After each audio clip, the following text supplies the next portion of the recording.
నమస్తే, నేను సిరి. పోసాని కృష్ణమౌళి గారి అరెస్ట్ తర్వాత ఎలాంటి సంఘటనలు అంటే ఎదుర్కోవాల్సి వచ్చిందో ఏంటనేది అయితే మనం చూసాం. ఎందుకంటే ఆయన అక్కడ జైల్లో చేసినవి అన్నీ ఇన్ని కదా, అవన్నీ కూడా మనం చూస్తూనే వచ్చాం.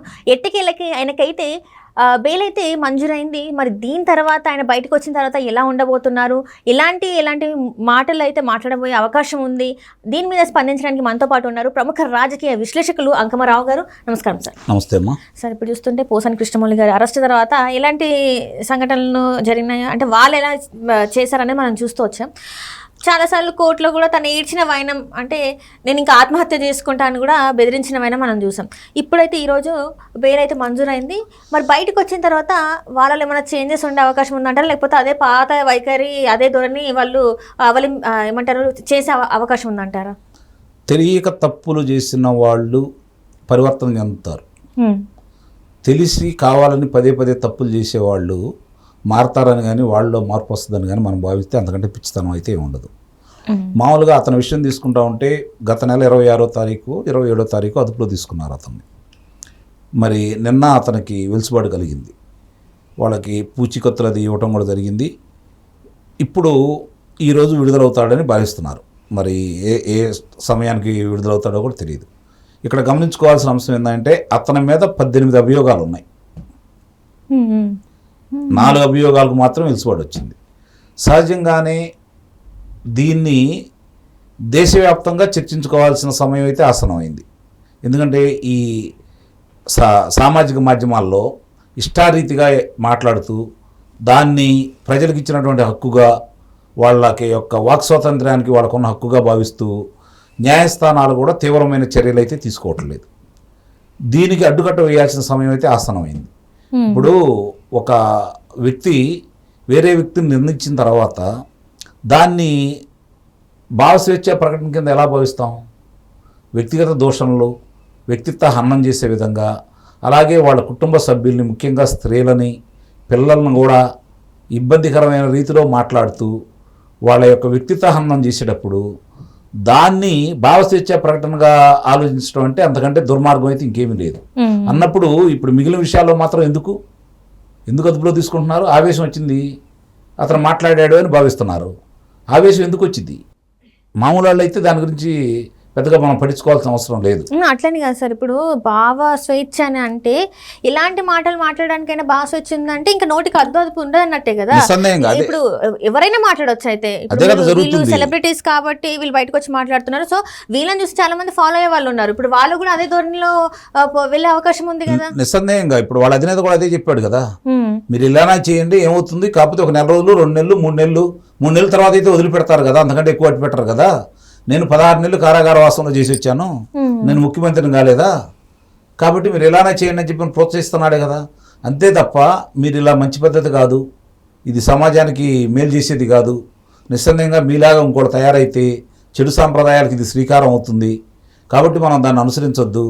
వాళ్ళు చేస్తున్నటువంటి వాళ్ళు ఇచ్చిన హామీలు నెరవేర్చబడితే ప్రశ్నించండి, లేదంటే వాళ్ళు కనుక ఏదన్నా కుంభకోణాలు చేస్తుంటే దాని గురించి ప్రశ్నించండి. అంతేగాని ఈ విధంగా మీరు ఇలా మాట్లాడడానికి ప్రోత్సహించడం అనేది తప్పే కదా. దాన్ని వాళ్ళు అమలు చేస్తున్నారు, ఎందుకంటే అధినేత అలా మాట్లాడుతున్నాడు కాబట్టి. కానీ వాళ్ళ ప్రభుత్వం ఉండగా ఇలా మాట్లాడిన వాళ్ళని ఏ విధంగా హింసించారో పోస్టులు మీరు ఏదన్నా దాంట్లో సామాజిక మాధ్యమాల్లో పెడితే దాన్ని నేను పక్కాలకు పంపిస్తే చివరికి రంగనాయకం గారు 70 సంవత్సరాల వయసు ఉన్న రంగనాయకం గారిని కూడా ఏ విధంగా వేధించారో చూస్తూనే ఉన్నాం కదా.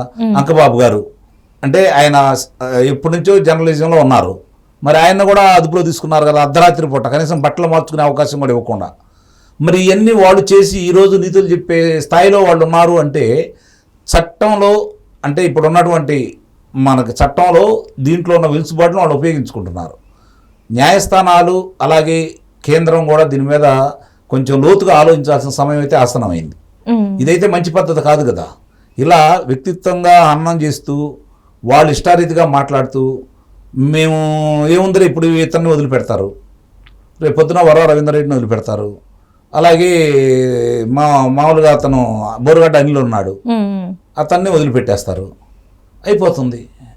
ఏముంటుంది దీంట్లో? ఇంకో 10 మంది తయారవుతారు, ఆ 10 మంది 100 మంది అవుతారు, 100 మంది 1000 మంది అవుతారు, 1000 మంది లక్షల మంది అవుతారు. అంటే దీనికి అడ్డుకట్టే ఉంది ఇంకా. అదే ఇది ఇప్పుడు ఏంటంటే ఒక ఇట్లా మాట్లాడితే ఒక 3 నెలలు ఉంటాము, మహా అయితే 3 నెలలకు మించి ఉండము, శిక్ష కూడా గట్టిగా ఏమి ఉండదు. సో ఎట్లాంటివైనా మాట్లాడితే జైలుకి వెళ్తే మళ్ళీ బెయిల్ మీద బయటకు వచ్చి మళ్ళీ అట్లనే స్టార్ట్ చేయొచ్చు అని చెప్పేసి వీళ్ళు అనుకుంటున్నారు. అంతే కదా, జరుగుతుంది దాని పరిణామాలు కూడా చూస్తారు. కనీసం వాళ్ళు పోసానికి కృష్ణమురళి లేకపోతే మిగిలిన వాళ్ళు అలా మాట్లాడకూడదని ఎవరైనా మాట్లాడుతున్నారు చూడండి. అన్యాయంగా అతను అదుపులో తీసుకున్నారని మాట్లాడుతున్నారే తప్ప అతను అలా మాట్లాడకుండా ఉండాల్సిందని చెప్పి ఒక్కళ్ళన్నా మాట్లాడుతున్నారా? అంటే దాన్ని సమ్మతిస్తున్నట్టే కదా. అంటే వీళ్ళకి కూడా కావాల్సింది అదే అంటారా? నిస్సందేహంగా వాళ్ళు దాన్ని ప్రోత్సహిస్తున్నారనే మనం భావించాలి. ఇప్పుడు న్యాయమూర్తుల గురించి వివాదాస్పద వ్యాఖ్యలు చేశారనే కదా న్యాయమూర్తులు సిబిఐకి అప్పచెప్పారు. అప్పుడున్నటువంటి ప్రభుత్వం సిఐడికి ఇస్తే ఆ ప్రభుత్వం పట్టించుకోకపోతే సిబిఐకి ఇచ్చారు. అయినా సరే సిబిఐ ఇంతవరకు దానికి సంబంధించిన వాళ్ళందరూ బహిరంగంగా తిరుగుతున్నా కూడా వాళ్ళని అదుపులో తీసుకోలేదు కదా. అంటే ఈ దీని మీద కఠినమైన చర్యలు ఉంటే తప్ప ఇలాంటి వాళ్ళకి వెలుసుబాట్లు వస్తూనే ఉంటుంది. అది ఎవరు చేసినా తప్పే. ఇప్పుడు ప్రభుత్వాలు హామీలు ఇచ్చి నెరవేర్చకపోతే ప్రభుత్వాలు ఎంత తప్పో ఈ విధంగా వీళ్ళు మాట్లాడేటప్పుడు శిక్ష లేకపోతే న్యాయమూర్తులు కూడా అంటే ఇప్పుడు వాళ్ళ పరిధి కేంద్రం ఒక నిర్ణయం తీసుకుంది, ఆ పరిధిలోనే వాళ్ళు తీర్పులు ఇస్తారు.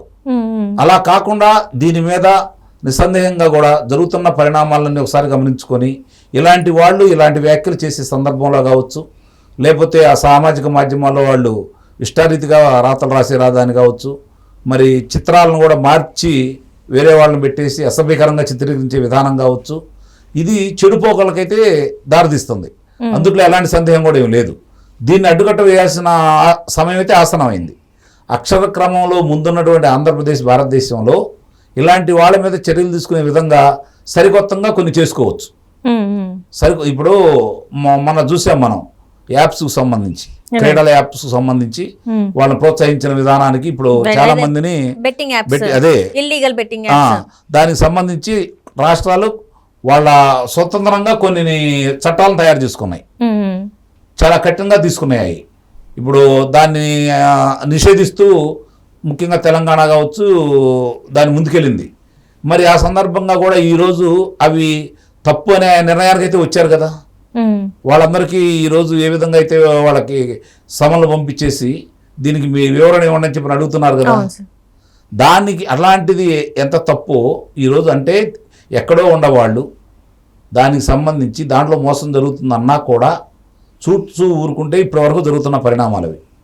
దాన్ని దేశ విదేశాలకు మన ధనం తరలిపోతూ ఉంది. అయినా సరే చూస్తూ కూర్చున్నాయి ప్రభుత్వాలు మొన్నటిదాకా. ఇప్పుడిప్పుడే కొన్ని చోట్ల కళ్ళు తెరిచి ప్రవర్తిస్తూ ఉన్నాయి. ఇది చేయాల్సింది ఎవరు? కేంద్రం కదా. కేంద్రం వినకుండా ఉండటం అనేది న్యాయం కాదు కదా. అంటే ఇక్కడ సార్ ఇప్పుడు 2 రకాల వర్షన్స్ వినిపిస్తున్నాయి. ఏంటంటే ఈ బెట్టింగ్ యాప్స్ కొన్ని రాష్ట్రాలకేమో లీగల్ అని చేసి కొన్ని రాష్ట్రాలకేమో ఇల్లీగల్ అని చేయడం, ఇవి అలా చేయడం వల్లనే ఈ ఎవరైతే ఈ యాప్స్ని ప్రమోట్ చేశారో వాళ్ళు కూడా అనేది ఏంటంటే మేము ఎక్కడైతే ఇల్లీగల్ అయితే ఉన్నదో మేము ఆ భాషలో అయితే చేయలేదు, మేము ఎక్కడైతే లీగల్ ఉందో ఆ భాషలో చేసాం కాబట్టి మేము తప్పు చేయలేదు అన్నట్టుగా వాళ్ళు ఒక లూప్ హోల్ని పట్టుకొని వాళ్ళు అలా మాట్లాడుతున్నారు. చెప్పేది అంటే దేశం మొత్తానికి ఒకే న్యాయం ఒకే చట్టం ఉంటే చాలా వరకు అన్ని విషయాల్లో కూడా అదుపులో ఉంటాయి. అది మంచి అయినా చెడైనా, చెడైనప్పుడు ప్రశ్నిస్తాం, మార్చుకోవడానికి అవకాశం ఉంటాయి ప్రభుత్వాలకి. అలా కాకుండా కొన్నిసార్లు ఒక రకంగా కొన్నిసార్లు ఒక రకంగా ఉంటే జరిగే పరిణామాలు. ఇప్పుడు జోదం కూడా అంతే కదా. ఇప్పుడు జరుగుతూ ఉంటే ఇష్టారీతిగా ఇప్పుడు కొన్నిసార్లేమో ప్రభుత్వాలు అవకాశాలు ఇస్తున్నాయి, కొన్నిసార్లేమో ప్రభుత్వాలు అవకాశం ఇవ్వట్లేదు పదే పదే. అసలు జోదం ఆడేవాళ్ళు కావచ్చు, లేకపోతే మీరు అన్నట్టు ఈ క్రీడలకు బెట్టింగ్లకు సంబంధించిన వాళ్ళు కావచ్చు, ఈ అవకాశాలు ఇవ్వాల్సిన అవసరం ఏముంది? వాటిని భారతదేశ వ్యాప్తంగా ఎందుకు నిషేధించకూడదు?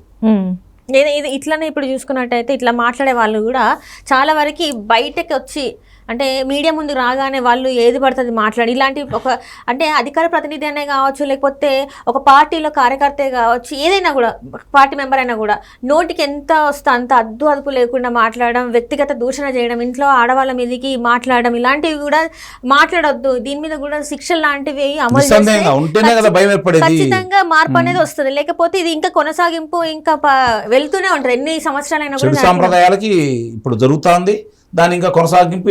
చివరి చూస్తే రేపు పొద్దున ఇప్పుడు ఎవరు అధికారంలో ఉన్న వాళ్ళు ఏం చేస్తున్నారంటే అప్పుడు మాత్రమే కళ్ళు తెరుస్తున్నారు. కళ్ళు తెరిచి వాళ్ళకి వ్యతిరేకంగా మాట్లాడిన వాళ్ళ మీద అదుపులో తీసుకుంటున్నారు. అలా కాకుండా ఒక చట్టంగా తయారు చేస్తే ఏ గొడవ ఉండదు కదా. అప్పుడు ఈ గొడవలు అయితే ఉండవు కదా. దాన్ని అతిక్రమించిన వాళ్ళని శిక్ష చేశారనుకోండి, మిగిలిన అయితే ముందుకు రారు కదా. అందుకే చట్టంలో కఠినమైనటువంటి నిర్ణయాలు కొన్ని అమలు చేయాలి. వాళ్ళు చట్టం ప్రత్యేకంగా దీనికోసం కొన్ని చట్టాలు తీసుకొస్తేనే దీనికి అడ్డుకట్ట పడిద్దని అయితే నేను భావిస్తున్నాను. Right sir, right. Thank you so much sir.